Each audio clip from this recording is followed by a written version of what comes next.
So what's going on, everybody? My name's Cooks Homie, and today we're going to be talking about the FNAF Movie again. Oh, brother! And I know what you're already saying. We already talked about it a lot. I already have my last video was me talking about it without the spoilers, me talking about how I feel about the movie and how everything was, and also I already made a lot of videos. Like I know y'all probably saying, Cookie, why are you making more video? Why are you making another video of the FNAF movie? You already watched. You already told us everything you want. Well, that's kind of true, but I actually, in this video, I'm gonna be talking about everything. I'm gonna be talking about the spoilers, why I really enjoyed of movies during the parts, like the actual parts. So here's the warning now. This video is major spoilers for the FNAF movie. I know the FNAF movie's been out for like, let's say 3 days now, maybe 4. But like I said, I'm gonna be talking about the plot line in this video. I'm gonna be talking about major spoilers. So click away if you want to see like why I thought about the movie or like how I'm thinking about the movie and everything else. Go watch my video before. I'll have it in the description so you guys can go watch it, because that one doesn't have any spoilers, and I thought in my opinion, I thought I did pretty good, talking about it. But now let's get into the juicy stuff. The movie starts off us in a very particular place. We see this night guard trying to unscrew a vent. He's trying to go on through, trying to get through and survive the night. It's already active. It's like this man's already on like night 5. They're already going at it. They're ready to kick his ass and everything in between. But something was a little off. Instead of how we would see in the actual games, he got caught. Instead of just getting stuffed in the suit, they have this like saw contraption. It's like a Death Freddy torture mask. It's crazy. It's coming close at him. He tries to get out, and unfortunately, we don't see it, but it's very much implied that we lost the night guard on that night. He did not make it. But now we move on to the main character where we will follow throughout the whole story, Mike. Who would have thought, right? The main character being Mike. Oh, wow. It's Mike the night guard. Where have we seen this one before? Crazy. But basically, though, we follow this guy Mike, and we first see him in a dream state. He's in some sort of dream, and by looks of it, we can see that he's had it before. He's young again, and well, we all want to be. We all want to dream of being young. Bruh. He's dreaming there with his family in a little like picnic area. They're just chilling, trying to they're grilling, have some food. His mother tells him to go check on his little brother, and he goes to check on his little brother. His little brother's name is Garrett. He goes trying to find Garrett, and come to find out, Mike goes over and he sees Garrett getting drove away in a vehicle.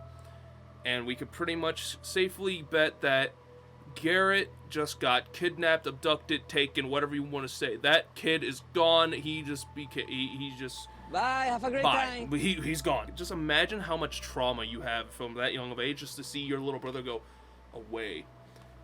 And then it rises that he's yelling out his name in the dream. He wakes up and there's some sort of medication on the table. Don't know what it's for. Maybe it's to help with sleep. Maybe it's for helping with the PTSD or trauma he has from when he was young. Have no idea.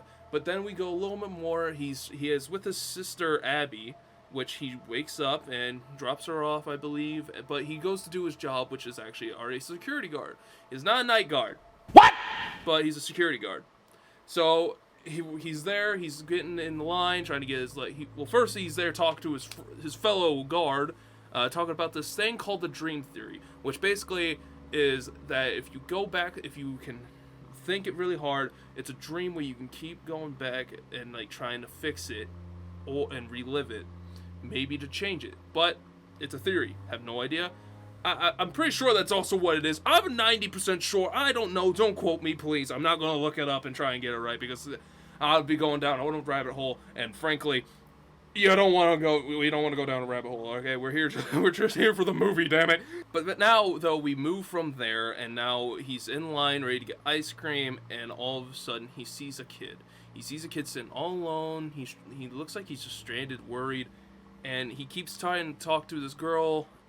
Mike keeps trying to talk to this girl that's trying to get his order. And then he looks over, and the kid is getting grabbed by a person. And the moment that happens, Mike is off to the races. That man pumps the jets to full. He's redlining. He's going straight forward. He's yelling, hey, stop. stop, and all of a sudden, and he just straight up tackles this man. He just grabbed that. That man should have been in the NFL. He went straight for it, tackled his ass into a water fountain, and start throwing haymakers, just going crazy on that man. But it comes to be a bad thing because it actually was the kid's father. We now then go cut forward into another scene where it's now Mike sitting in like some sort of like job area where he's trying to get a new job because, well, obviously he just beat the living hell out of a poor kid's father right in front of him. He needs a new one. He needs a new job. And this guy, I don't know his name, Steve Raglan. I hope I said that. But basically we have him. And basically Steve is trying to help out Michael by trying to give him some jobs. He's given him a couple of breaks already, but frankly, it sounds like he's already gotten some straight down the shitter, and now he cannot do anything. Until Steve gives Mike a shot. He says he has a job, a night guard gig. Now, we all know how this is going to turn out. Mike says no at first glance. He says no, he cannot work night shifts because he has to be there for Abby, which is understandable. If I had a little sister, I'd have to put her first over everything as well. He's just about to leave. However, Steve then gives a card to good old Mike, saying, here's my business card if you have a change of heart. But then we have to wait a little bit. He goes home, and Abby, as we find out, actually, she has like some sort of imaginary friends. She like, because Mike goes down to sit next to her bed to talk to her, and she says, you're sitting on my friend, which she's a kid, which means, you know, some kids have some imaginary friends, and she draws a lot, like a lot. Like in the very first scene when you see her, she's drawing on stuff, which, I mean, kids draw a lot. I mean, when I was younger, I drew with crayons and everything, colored pencils. I did all that stuff, but I don't think I did as much as she did. So she did that. Mike is trying to talk to her, tell her to go eat because she hasn't eaten while he was gone, and well, she doesn't listen, and he basically gets Mike called an idiot. Looks like, though, then we go to a scene where it's Michael getting ready for bed, and we can see that Mike, he's going through it. He has music to listen to. He brings out that medication, which, honestly, I'm believing it's something for the PTSD, or it's definitely gotta be it's gotta be something to help him. And so he takes them, he puts on those headphones, and he goes to sleep. So then now we cut to after that when he wakes up and everything, and he's dropping off basically his sister, he's dropping off Abby, but then we get introduced to a new character, and this is where we learn a very hateful thing. Mike is there, sitting in basically, I want to say a doctor's office, not a doctor's, like basically a school nurse principal thing office, sitting there, and with him is his aunt. I don't fully remember her name. Somehow I don't remember her name. However, I remember her lawyer's name, Doug. Gotta love Doug. Doug was a great guy. All we can say from the aunt, she is trying to take Abby, but it's not for the reasons that we think. It's not for anything good. She's trying to take him basically to get money from the state or from the court, wherever you want to say. But she is trying to get under and trying to make her look like a great person for trying to take Abby away from Mike, because Mike is irresponsible. He's very tired looking. He's basically going through the ringer. He just lost his job. He needs money. He's honestly, life is just kicking Mike down. She then brings out papers of a court. If he does not sign it, he's probably going to have to go to court, and basically the judge is going to probably be in favor of the aunt, because he's not going to be it's not going to be very more weighed into his favor. But and then he's talking, so they talk about it, and it leads off, and he says he's not going to do it, but he still has to hang on to the papers. And he's talking to the doctor, come to find out the doctor is actually very much sided with Mike. She realizes Mike is actually very important in Abby's life, and as much as he doesn't think that he is, because he says he could drop dead and she would just be like, okay. Fast forward to Mike being at home with Abby, and he picks up good old Steve's card, and well, here it all goes down. Well, I would say probably downhill because he pulls out the card, he starts calling up Steve, says, and Steve picks up saying, "What's up, mister? I don't work a night shifts looking head ass." Steve is happy to hear that Mike has a change of heart, and Mike is now really wanting to take that shift at a night guard shift, even though it doesn't pay that much, but he needs a job, just so it also looks good on paper.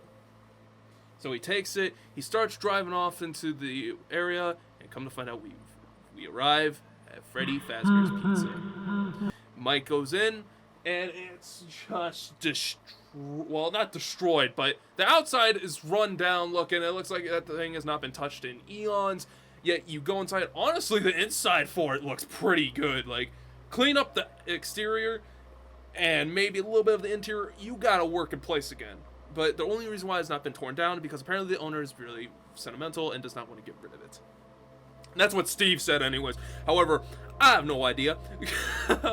So we're going through here. Mike is going through his first night. He goes to his office, and he's while all this is going on, he's listening to what Steve is telling him. Steve is telling him just to look, keep an eye on the monitors, and you should be fine. Keep people out, and you should be A-okay. And then here comes the easiest night, like, honestly, the easiest first night of Five Nights at Freddy's I think I've ever heard in my life. I wish this was the only time it's this easy is in FNAF 3. I wish, because Springtrap isn't even in there. Mike goes there and he basically just sleeps. My man, slumber. And I'm also, by the way, I'm already going to leave out some key details while I'm saying this stuff. I know it's pretty far into the recording and I need to say that now, but... So good old Mike makes it to his office. He turns on the liver, turns on power to everything, and once again, while all this is going on, Steve is telling him, and finally he says, "I'll see you on the other side," turns up and closes off the line, stops talking to him for the rest of the night. Mike goes on, turns on the TV, or not the TV, the cameras, so he gets eyes on everywhere, and then he just sits back, relax, and that's when we see him drift off to sleep. However, he wakes up in the dream, same everything. I tell you, this man has a superpower. I want it. After he sees the car get driven away, he turns around, and there is 5 kids right there looking at him. I don't know what, like, he's over there dumbfounded, like, why are you here? I have never had this happen before. What happened? Why this change? Why is there children here? And as he's trying to ask questions about, hey, did you see who the man was? Did you see where Garrett went? Can you tell me anything? They turn tail and run. It's like stranger danger. Run. They split up. He runs after one on the far left, and then he trips. However, this is where stuff gets a little bit weirder for this, because he trips, and while he trips, he wakes up in the real world like he tripped. It's kind of like as if it was real life for a second. He was running in there, and he tripped, and he fell, and he woke up in just the same position he fell in that dream, which is kind of cool. I mean, it's like as if he's it's like sleepwalking almost, but it's weird because all the other time he would have probably been running into stuff whenever he's sleeping. So, and it's 6 a.m. By the way, I told you this was the easiest night of someone's career, and he woke up, got all that, he started shutting everything down, he turned up everything, he locked up, and he headed home. Walks in, the babysitter's sitting down sleeping. He says, "Hey, I'll repay you whenever I get the chance, don't worry." Then it turns into Mike going and talking to Abby. Abby's slumber, and he goes, talks to Abby, or checks on her at least. So basically, then we go into the diner called Sparky's, which I'm thinking is a reference to an animatronic, the very first animatronic thing that people thought was real, which was an animatronic dog named Sparky, which is pretty cool. I like that little detail that they added into there if we're good old fans. But minus that, it's always the nice people, because the babysitter turns around and basically is with the aunt, which we all hate at this point in time. Remember, she's trying to take Abby away for the money, not for actually being a good person. And she's there once again with good old Doug. Doug, man, I'm sorry that you had to go through all this, but not only is Doug and the aunt and the babysitter there, the babysitter's brother is there. I'm going to say this now. I think the babysitter's name was Max. I'm not 100% sure. I don't know the name of the babysitter's brother. So Max and her brother are there talking to the aunt, and they're trying to discuss how can we get this through, because actually the babysitter, because Max was there to try and get dirt on Mike if anything crime related happened, because then they could turn around and use it, and nothing happened. So they try to make an agreement. And Doug's over there trying to get out because he's not supposed to be listening. He's a lawyer. He's trying to do it right, which I respect that. And they one time straight up Max's brother said, "Let's just kill Mike. Let's just murder this guy," which no, thankfully they didn't. But he came up with the idea of trashing Freddy's. They said that's a good idea, so they're going to get a couple of guys and do it, but it's not going to happen yet. They were planning, they were getting all the planned stuff, and then that's that. We cut now to Mike jumping on his bed, being a kid again, jumping, going up and down, trying to grab the Nebraska poster on his ceiling for whatever reason he is. The Mike then goes to Freddy's, and we see him already basically he's making his own little slice of heaven. You know, he's sitting there. He put up the Nebraska poster, and then we just see him on the cameras. He's relaxing, looking around. Mike is over there he's basically going back to sleep inside. I don't know how the hell you could actually have the balls to sleep in a place of like Freddy's, but I guess if you don't know jack diddly shit, I guess you just go slumber. But he sleeps and he wakes up in the same dream. So you guys kind of get the rhythm of every time he goes to sleep, he wakes up in the same area. I don't think I need to repeat it every time, so we just, next time I say it, you just want to wake up. And it's the same thing. He wakes up, turns around, all the kids are around. Basically, everything's starting to become the same. It's basically being reruns. It's kind of like it's like a TV show on a good old VCR, VHS tape. He's going through, watching it over and over. It's basically a rewind time. And so this time he shouts like, "Where's Garrett?" He's like furious. He charges. Instead of going for the left, he went straight down the middle. But he actually caught the kid. The kid turned around and cut his arm, which that did a lot of damage. Not gonna lie. He looks back at the kid. The kid is just black going down his eyes. Basically, looks like he's crying blood, and it's a little weird. He looks like he's crying blood and everything. He wakes up. Hearing he has to mess with the power. The power is starting going crazy. We can see it looked like something was in the background whenever we saw him. He turns on the lights, and then all of a sudden he's hearing like a buzz noise, like kind of like you hear bzz, bzz, like someone trying to buzz into like an apartment in GTA 5. Yeah, that's basically what you're hearing. And so he walks over, and what do we see? We see on the cameras a police car. He goes over, he opens the door, lets the person in, and the officer comes in. And come to find out, Mike's bleeding. Mike got hurt somehow, and it's in the same arm, same place where he got slashed in the dream. So I think that kind of gives us the idea what happened. And it's kind of like a Nightmare on Elm Street kind of thing. He gets hurt in that, he gets hurt in real life. It's kind of cool, kind of weird. I would not want that. So he gets all bandaged up from the officer. Funny enough, I said it in one of my videos. The officer was Vanessa. That's kind of the end of the first night, because they both leave, and then, well, first, all right, I'm going a little too quick. Gets the badge and turns on the animatronics to introduce them, and she asked, "Want to dance to Mike?" And all of a sudden, Bonnie's guitar just went kaboom. Like the power shut off. He just got fried, and that was it. That was the end of that. That was the end of the night. They're leaving. Everything's locked up, or so they thought. Because who's in the corner? It's Max's brother. Max is over there watching them leave. He's watching from a distance, and he basically calls up everything, says, "Don't. Whenever he gets back, get the guys, bring them here. I think I found a way in." Mike leaves. Everyone comes, and everyone else, like the bad people, Max's brother gets everyone there, and he breaks in, telling people, "Get easy in and out, minimum time, maximum damage," because he wants this to be bad for Mike, which sucks. Like this, like come on, Mike is he's having a rough time, man. Leave him be. So they all break in. First guy, I think his name was Carl, which is going to be ironic.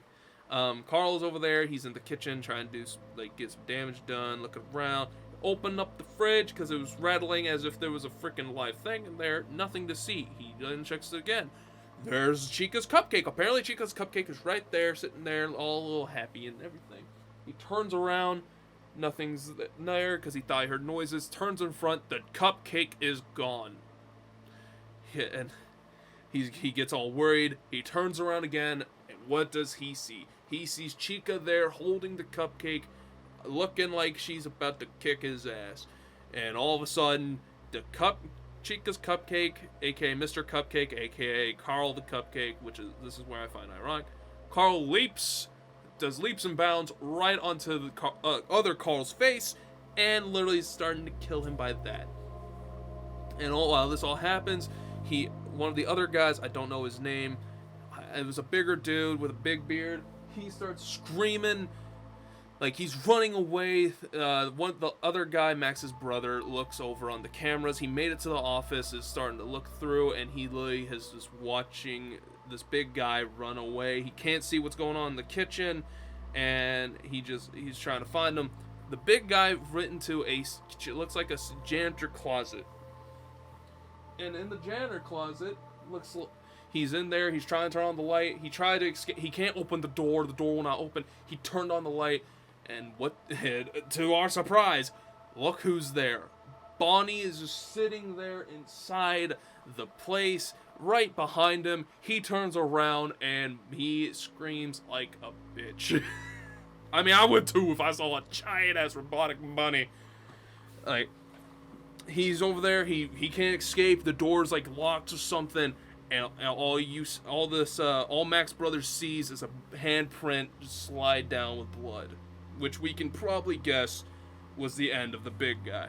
He quickly goes into office, shuts the door, gets it closed and everything, and then he goes on the cameras and he sees Bonnie and Chica. Bonnie and Chica are sitting right next to the vent, which was in the very beginning. We saw how it was.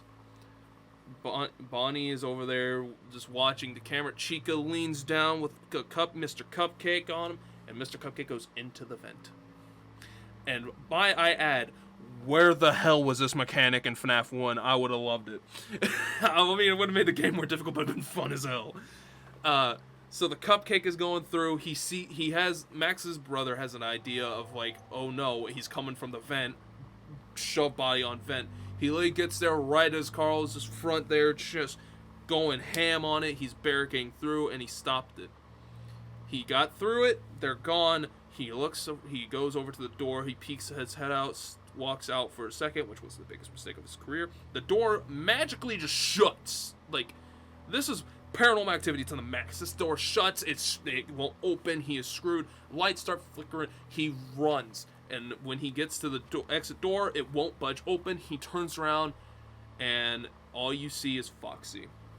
Then it cuts to Max. Max is sitting in the car waiting for people to come back. She then goes in to see what's going on because it's taken a while. While she's there, she's looking around and everything, and then she hears a noise, turns around, there's a kid. And she's like, "Hey, come back." And everything it's like the kid's leading her somewhere. And so she follows. And Max follows up all the way to where we see a Freddy. Freddy's whole animatronic body is there. It looks honestly, this looks like it's the back room, like where everything gets done, like making the animatronics, putting them together. Everything's done there. And she keeps looking around. She hears warmer. It's like it's kind of like hot cold. She gets right next to the animatronic. She hears again closer. She says, I shouldn't, but she grabs a chair, stands on the chair.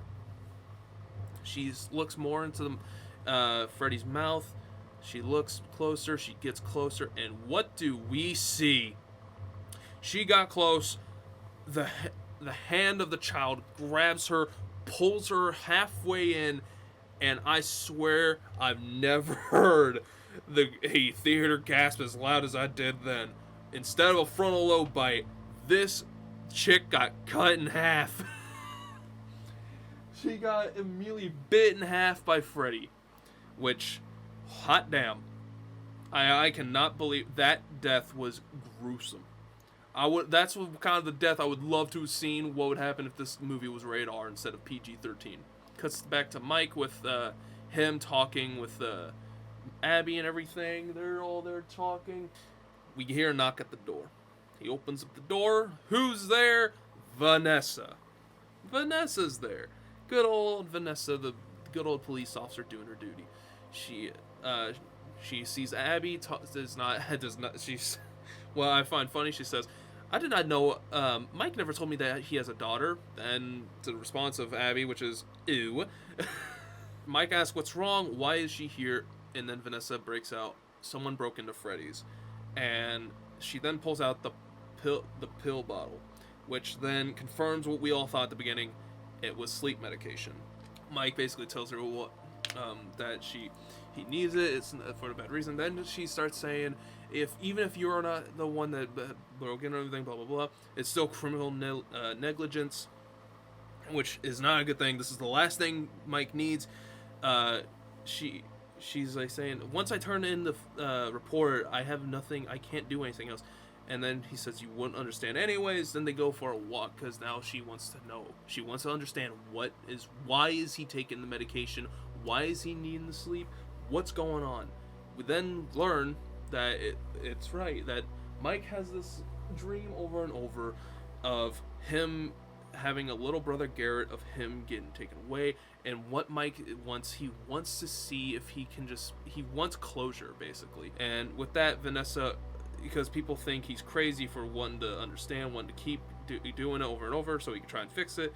So, but Vanessa says it's not insanity, it's not crazy, it's so she chucks the pill bottle. We could tell that Mike does not get in trouble. He goes back. He goes back home. He's trying to call Max. Max is, you're not getting a response. I'm sorry to tell you. And so with that, Mike then is forced to take Abby with him to Freddy Fazbear's Pizzeria. So he's with Abby. He's telling him all the ground rules, like, we get there, you sleep, nothing else. It's not a vacation, blah blah blah. I have to do my job. You just sleep. So Mike brings in Abby into there. They see it just destroyed from the people breaking in, destroying everything. And so he takes him back. They make it to the office. He makes a little fort for her to sleep in, and so she goes to sleep. However, Mike goes and fixes everything. He goes and really becomes Bob the Builder. He fixed everything. He started putting up chairs. He cleaned up all the glass. It was like something happened inside where he wants to fix this place. He really wants this job. He wants everything nice. So, which is great. I mean, hey, I'm all for it. He has a purpose for it. And I'm pretty sure also, this is just coming to my head, pretty sure he talked about the missing kid situation. So he's there fixing everything, and now he goes over and he's tired. Honestly, I would be tired too for how much stuff he worked. He's very worn out, and so he goes to sleep. Of course, when someone goes to sleep, someone wakes up. Abby heard her name getting heard in a whisper. She goes out and walks around. She tells Mike that she'll be right back and everything, even though that man is out like a goddamn candle. He's dropped like a bad habit. He walks out, and she walks out and everything, and she makes it to the stage, and she looks over. The stage has a little bit of an opening with a curtain. She says, even though I know you're there, what's the point in hiding if I know you're there? And then, oh Lord, we see eyes light up, and whose is it? It's Freddy Fazbear's himself. He walks on forward, and Abby is then met with Freddy, and then we cut to Mike. We cut to Mike's dream world, I should say. And this time, it's only one kid. Who is it? I have no idea, but they are drawing in the mud, and it's drawing a bunny. Which, who could I can think on. But he's talking, and then all of a sudden he hears screaming. Or so we thought. It's a little girl scream, and immediately he wakes up, and it's IRL. He hears it still. He runs outside into the main show office, yelling Abby. And oh my god, if I was him, I would have shit my britches the moment I stepped foot. All of the animatronics are crowded around Abby, but it was not bad. Abby's just getting tickled, apparently. That's what she said. I mean, I don't know how the hell animatronics did tickle. So she was getting tickled, apparently, saying she thought she was going to die, blah, blah, blah. And she's talking to the animatronics and everything. Mike thinks this is just a giant, like, gag. Like, he thinks this is a prank. He looks around like, haha, where's the cameras? Oh, you got me. So where's the cameras? And he just starts panicking. But Abby then kind of calms him down. Or, well, I think as most as someone calm in that situation can be. And she says it's her friends. She names them off, Freddy, Foxy, Bonnie, Chica. And then they basically parted ways for the night. Just before Abby giving a little heart that she drew to them, which is nice. We then cut to where Mike is looking at the drawings that Abby made, and then we see something very particular. Every photo or drawing that she made has those children in them, the missing children of Freddy's, which would very much freak me out. And then Mike puts two and two together and thinks maybe we can have Abby talk about what happened in his dream. First, though, he asked if they ever said anything about his dream. Didn't get a response. So he thought maybe he can ask her. And he talks a little more about Garrett, about what happened, and so see if she can remember anything. So then we go into the next night. We walk. They are driving over, and Vanessa's car is there. Good old Vanessa's there already. And they drive over, they talk, and Mike says to Vanessa, guess you already found new. Abby is saying that they want to make a fort, that they need one. Mike is saying maybe we shouldn't, it feels unsafe. He asks Vanessa for reassurance, and then Vanessa immediately says, we could use some of these tables. But why? Fort foundation. And of course, everyone's happy. Mike is just over there wanting to freaking lose his damn mind.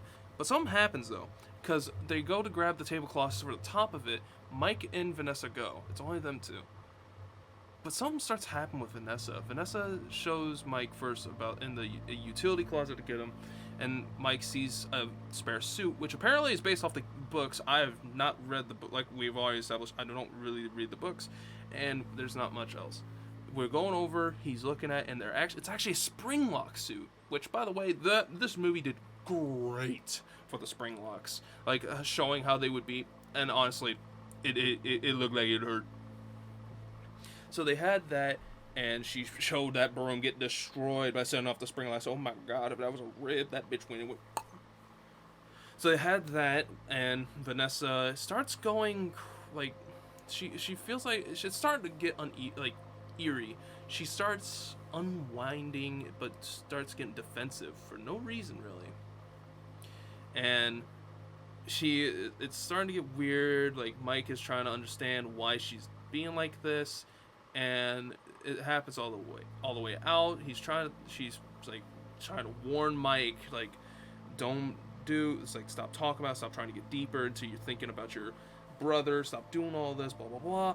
Then they go back into the front stage. Everything's done. They're getting ready to leave, and then before leaving, Vanessa and Mike talk one last time. And Mike and Vanessa have basically a little fight. Vanessa's is basically almost on the verge of yelling, and she's saying, you can come here whenever, but don't bring Abby. If you bring Abby next time, I will shoot you. Straight up threaten this man with a goddamn gun. He drives home, drops off Abby, calls up someone, saying, hey, it's Mike, I need your help. And then we see him later. It's actually the aunt. Mike is trying to talk to Abby, saying it has to be this way. Abby gets upset, says she hates Mike. She runs to her room, and the very first thing she starts doing, she shuts it, slams it. I think she locks it. I'm not 100%. I'm pretty sure.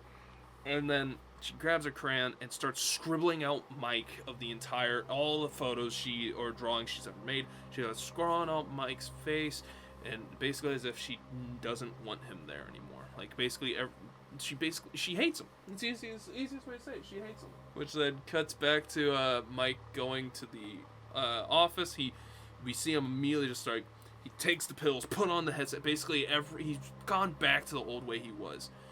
And instead of being like all, it's basically the happy Mike that we had for that one night is gone. This time, he actually is talking to the people, like he's talking to the kids again. And this time, one's actually talked back. It's like, I'm guessing it's the leader. I'm going to say it. I could be wrong. I want to say it's Cassidy. It's talking to Cassidy. And while this is happening, at home, Abby is with the aunt. The aunt is watching Abby, and Abby still has not left her room. The aunt goes on, turns on TV, and it then cuts back to Mike. Mike is then still trying to, he's talking to him, and they're asking about, like, he's asking them, can you please show me something? I'll do anything. Give me anything just so I can see who did this to my brother and everything. And they ask, what do we get in return? And he, do it so he says, I'll give you anything. I'll do anything. And they ask, or they say they want Abby, which he immediately at first he says, okay, yeah, I'll do it. And while that happens, he says that the moment he says it, he regrets it. It clicks in his head that he shouldn't have done that. He immediately says, no, I take it back. No, I don't want that anymore. They're all gone already. He's like, by the time he already said, yeah, they disappeared. And now we cut back to Abby, who is now in her room. She hears a giant thud. She leaves and she goes downstairs. And who does she see? She sees Golden Freddy, is what we believe, because then we see Cassidy come out and talk immediately to her. But then while also this is going on, Mike is having the fight of his life. While he's in his dream still, they are going around slashing at him. He is taking hit after hit after hit. He then wakes up. He is cut deep. And he actually woke up to being strapped to the chair. And the chair that we saw at the very beginning with the torture Freddy mask on. This is the night that Mike probably dies. Or that, so he thought. He got lucky. He did what the original night guard could not do. He got it unscrewed. He got out, and we saw what happened to the chair. The freaking blade just completely destroyed the top of the chair where his face would have been. It would have been a gruesome death. He sees every dead person in there. Like, he sees all the 4 people. He sees Max, her brother, the Carl, and the big guy that died. He sees all those. We don't see the other night guard. Maybe he's already stuffed in the suit, but they all were in some sort of suit, some way. We can see their brutally destroyed figured faces. He then gets out and got away. He collapses, actually. We see him black out, and then so we cut back to Abby. Abby is now going through, and this is where it should all happen. I got my little things cut up. And so she's walking out with the Golden Freddy. She's trying to find out, how are we going to get home? How are we going to get there? Funny enough, here's a taxi. The taxi's here. She gets in a taxi with Golden Freddy, and they make it to the pizzeria. And so she walks in and gets in, but she turns around, and Golden Freddy's gone. And then we cut back to Mike waking up, and he's getting treated to all his wounds by Vanessa. Then now Vanessa is fully ready to come clean, because Mike already said everything. Like, he knows that Vanessa had something to do with everything, because she already knew about Max's disappearance and everything else, and all the death of the children and everything. She already knew. And what do we find out? We find out how everything happened, the deaths of the kids, and where they are stuffed. They are stuffed in the suits, just like in the games. But the biggest plot twist, besides of William Afton being announced, is that Vanessa is the daughter of William Afton. What the fuck? Which, holy shit, I think that was one of the biggest plot twists, I think, ever for that. I didn't even think of Vanessa being a Afton. Like that, honestly, that never clicked. And now I feel stupid for never having that clicked. And so with that, she then is helping him, but they don't know because they are saying, she's saying to Mike that her dad Afton already knows basically that he's there. He's going to try and be there and look for him and everything. And she doesn't know if she's going to be able to fight Afton. She doesn't know if she's going to be able to take on her father, at least not with a clear head. But she helps Mike by giving him a stun gun, which a taser and a stun baton, which is usually used for animal control. He takes those, and she is being the goat right now. She gives him the keys to the cruiser, the police cruiser. That man floors it all the way over to Freddy Fazbear's, just in time to see Abby getting taken to the back room by Chica. And Freddy and Bonnie are active, just looking around, playing their songs. Mike then disables both Freddy and Bonnie in one single shot with a good little trick of water and electricity. Never good for robotics. So they're both gone. Mike is trying to go through the back. He goes through, and then he makes it just in time because Chica's already got Abby there. Abby gets grabbed by Chica. Chica's trying to push her into the doll Springlock animatronics that we saw earlier. She got saved by Mike because Chica got shot with a taser, and so they try to escape. But of course, the cupcake comes and bites his ankle. He tells Abby to run. Abby makes it to the main area and is hiding away. Mike gets rid of the cupcake, and now Abby is hiding in the arcades and trying to hide from Foxy. Now Mike makes it out of the corridor. He makes it near the entrance, and then this is where everything takes a turn for the worse. We hear thuds coming from next to the entrance, and who do we see? We see Spring Bonnie, aka William Afton, has brought himself into the game. He is now ready to take on Mike. He's taking on Mike. First, Mike fires. This is where my brain of thinking how the spring locks work went down the shitter, because Mike fires a shot from the taser into the Spring Bonnie suit. Nothing happens. Afton grabs the taser, pulls it away from him, gets rid of it. And now Mike is defenseless. William Afton killed Garrett, aka Mike's brother, and now he's going to do the same to Michael. And all the while, he says it, we find out Michael's name is Michael Schmidt. Who the hell would have thought that? Vanessa came around and saved Abby from just about getting attacked by Foxy. Foxy got shot with a stun gun. It's fine. And now, so Vanessa tells Abby to go hide or run away so she can help Mike. And which she does. She makes it over, confronts her father, which he then reveals himself fully as, what do we see? Steve! Steve was actually William Afton. All this time, Vanessa has a gun pointed at fucking William. And he's like, you're not going to use it. And the moment he says it, that gun goes off and he gets shot. And by the way, why is the spring lock still not going off? He gets shot. He's fine. And spring locks don't go off. I'm very concerned on with the spring locks. Like, he tightened them bitches all the way. And he then rushes Vanessa afterwards and grabs her, picks her up, and starts yelling and everything, which at that time Abby's now at Michael's side trying to talk to him. Michael got almost knocked unconscious by Spring Bonnie. Like, William rocked his shit.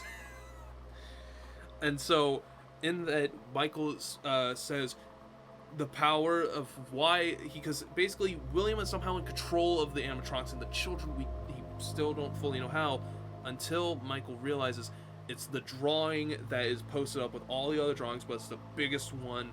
It's where he's holding hands. It's where the Spring Bonnie animatronic Sue is holding hands with all the children, and it's a happy day. So for some reason, they are in their heads, in the animatronics and kids' heads, thinking this is a friend. This yellow bunny is our friend. which is the complete polar opposite. He is the reason why they are dead, why they are actually stuck in this animatronic purgatory.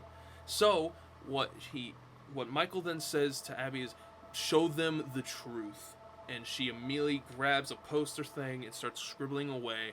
And while we then cut over back to William, William stabs his own daughter.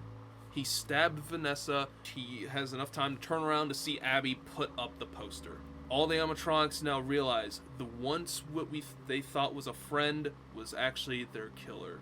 They turned and everyone faces him. William there he still has the suit on minus the head. He's over there yelling at them, basically having a god complex. Like, he says, "You're all weaker than me. I made you." And within that, Chica's cupcake, the MVP, goes in, bites him, and while William rips off the cupcake, it reveals the spring locks, and finally, somehow, this is what does it, the spring locks go off. The spring locks finally dig into William one at a time, and instead of the noises we're all used to hearing from like the fan animations of him really screaming his lungs out, it's just the grunts of him feeling them go in, and him slowly getting impaled. Michael comes, grabs Abby, and grabs Vanessa, picks him up, and gets ready to run with them out. Electricity is going haywire. Watching Spring Bonnie or William get stabbed, William, knowing this is his final moments, grabs his grabs the mask, and right before putting it on, says the most iconic lines, "I always come back." And he shoves it on. The mask powers on one last time, and we see him drop to the ground, pain, slowly bleeding out. See all the animatronics walking away with Foxy dragging Spring Bonnie, but now Spring Trap, because now William has become one with the animatronic suit. You can see him dragging him away to never be seen again. And that's basically the rundown of the story plot. I honestly think that story, it was pretty good. They followed very well. It had really good plot twists, I'm not gonna lie. It was very cool. And that's the easiest way I can say it. And I'm happy they paid a lot of homage to the fans, to the creators for the cameos. Like, they brought in so many people, and so awesome. But yeah, I'm going to leave the video here, guys. I already talked for, like I said, an hour. I hope you all enjoyed the video. If you did, leave a like down below. If you're new around here, why not subscribe? Stick around, hit the little notification bell so you get notifications whenever I upload or whenever I go live. Because, come on, you don't want to miss anything that I do. But yeah, hope you all enjoyed the video. I'll see you all in the next one. Peace. No motherfucker in this world could do it like me. Open up your eyes and insert a little rising. You